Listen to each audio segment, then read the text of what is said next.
ties the end of the net to it and does a big circle.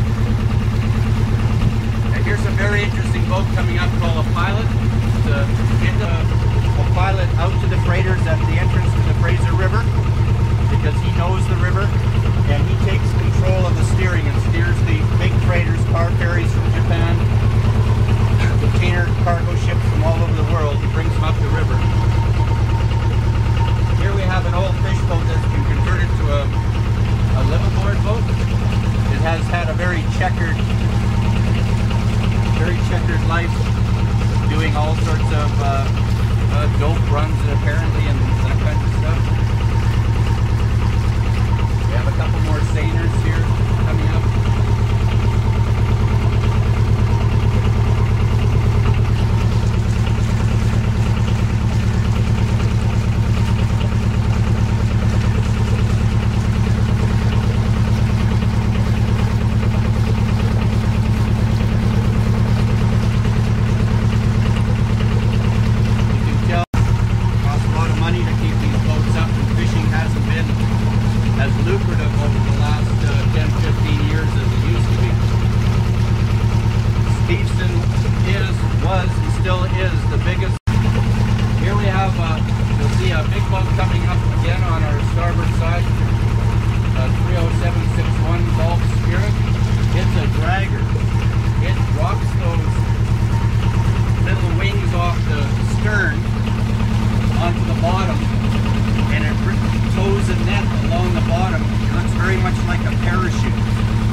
About needles, please? Yes, it's a memorial for all the fishermen lost at sea on our coast here. And it has it's in brass plates. It has the name of the vessel and the name of the people that were on the boat at the time that were lost at sea. And that needle is the same shape as the needle they use for sewing together their fish nets. And this little bunch of trees is a Japanese garden. We're going to head back up into the harbor.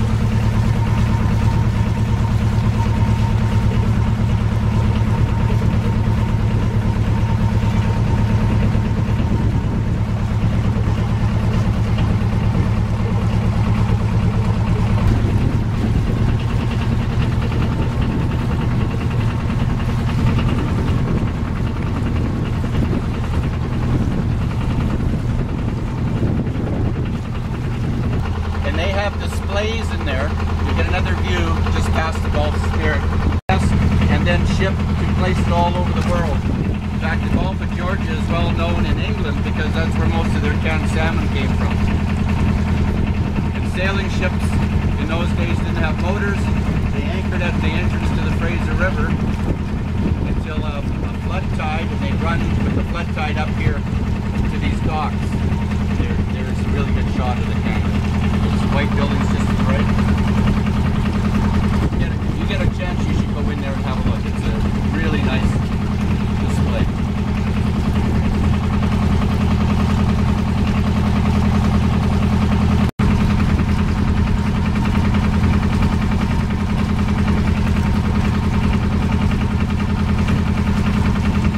At one time, Steveston had 35 canneries along the stretch of harbor that we're going to run on.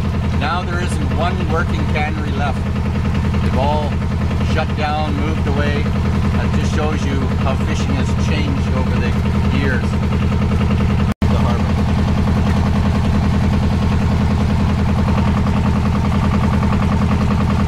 So protect these fish boats from the ocean liners and the wash from boats in the main part of the river.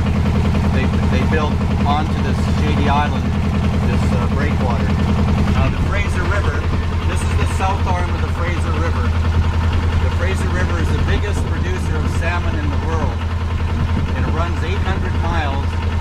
right up into Jasper, Alberta, where the beginning of the river is.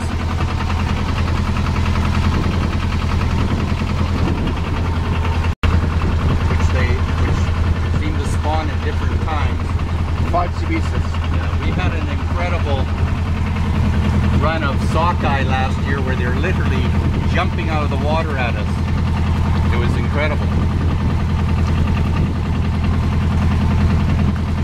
What about the European salmon? They, well, we have fish farms here where we have the Atlantic salmon brought over into fish farms. I'm not a fish farm fan. I think they tend to escape. They generate major diseases that affect our own wild salmon. I don't understand why they do that. Bring the salmon here. They escape, and when they escape from their pens, it's thousands at a time. They take over rivers and push our own wild salmon away, or even kill them off. Oh, really? Yeah. So I believe in Europe already, they're starting to force their fish farms to be onshore and pens onshore, so that they're not affecting their own wild fish. Why didn't they use the local salmon? That I don't know. Maybe the Atlantic salmon are easier. Maybe they're easier to keep, not as wild, like our salmon like to be wild. I honestly, that's a good question. I don't know. You might have to Google that. Why they use but last Atlantic year salmon. we have the biggest harvest. Of sockeye salmon. Yeah, how do you explain that? Nobody, even our fisheries and oceans, made a mistake and didn't think it was going to be nearly as big. They thought it was going to be about 4 million fish, and I think there was something like 20 million fish showed up. 20 million. So it just shows you that even though we're keeping records and have for maybe close to 100 years, we're still not very good with the estimating and stuff like that of what's going to come, what's going to happen. This Steveston light boat, the blue with orange, that was Admiral Halsey's private yacht when the Second World War peace treaty with Japan was signed on, I believe it was on the aircraft carrier the Nimitz. So that was his private yacht that took him from the Nimitz to shore or to other ships. Now you'll see this townhouse development starting right from number 1 road all the way to the green roof. This was the last working cannery. 10 years ago, they decided the land was more valuable to sell off and build and develop than it was to be used as a cannery. It was called Canada Packers. So they left, and this is what we have. The only good thing about this, because people of Steveston didn't want all these other people here, as usual, we do have a lovely boardwalk along the waterfront.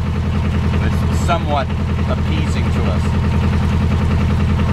They built these little lookouts, and there's a little dock ahead where you can fish for perch, a few other little fish that tend to hang in the river.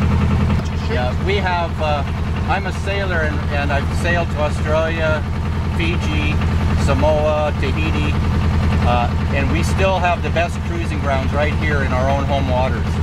The Canadian Gulf Islands, the American San Juan Islands. Further up the coast, we have up the coast we have Desolation Sound, we have Butte Inlet, Princess Louise Inlet, and even places further north that are just absolutely beautiful. Nothing like it. Now we're coming up to a little before Shady Island and the breakwater in there to protect themselves from the wash of bigger boats coming up the river. It's now the Canada Packers, when they wanted to develop the land, wanted to fill in that pond, but there was such an uproar from the local population that it was saved, and that's a nice thing. It was saved, and they just built that bridge so you can walk across it at this end. So that's, and we come up to a bigger pond up at the other end of the harbor where the majority of the boats, fish boats, working boats are kept. Now you'll see these pylons just coming up, these pylons.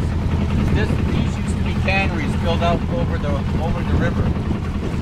Now they're all gone now, but instead of removing the pylons, it was going to cause more ecological damage to remove remove them, so they're just letting them stay and letting nature take its course. Of course, with the number of fish boats that were here at one time, like up to 3,000, there had to be 3,000. They used to have boat works, or where they repaired and worked on their boats, and they have to haul them out and clean the bottoms and bottom of algae and the like.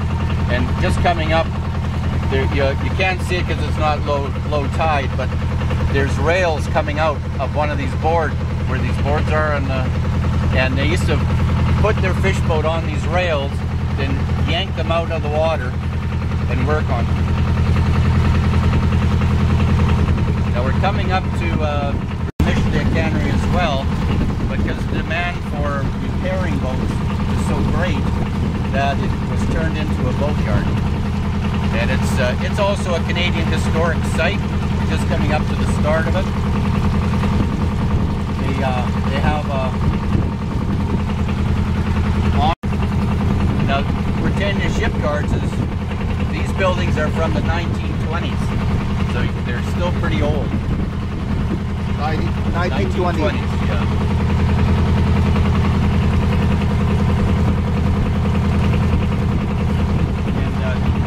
And sorry, over here you can see the eagle's nest, and there is one of the eagles sitting out there. Slow down a little bit, so well, we'll be coming back too. Okay, good. The eagle is still there. The little white boat that's coming up is the last one right here. Is the last boat built when this was the original shipyards, and it's a typical river salmon fishing vessel in Silver End. It wouldn't go out into the Gulf of Georgia; it just stayed in the Fraser River when there was an opening. And these little buildings at the back is all part of Britannia Shipyards. Can you catch that little house with the 2 windows in the door? There, a Japanese family lived there, a family of 7 in that one little room. Now we're coming up to where the shipyard is, and you'll see in this opening in this building, there's 2 vessels being worked on, restored. One's called the Fleetwood. The Fleetwood is famous for being the fastest rum runner in the days of Prohibition in the United States. A lot of Canadians made a lot of money when the Americans had Prohibition. We were running alcohol from BC, from all over Canada into the States. And this boat apparently could go 50 knots, and there was, no, we'll only see the stern of it. It's in this shipyard. So you'll see the rails coming into the water. That's typical. The boat on the left, Fleetwood. See it right a bit deep in there? It's too dark really probably to get a picture of it. Yeah, we're smuggling everything else. Now we're coming back up to the shipyard, or the harbor again, where there's more working vessels. And there's out of Steveston Harbour, we fish for crab, prawns, rockfish,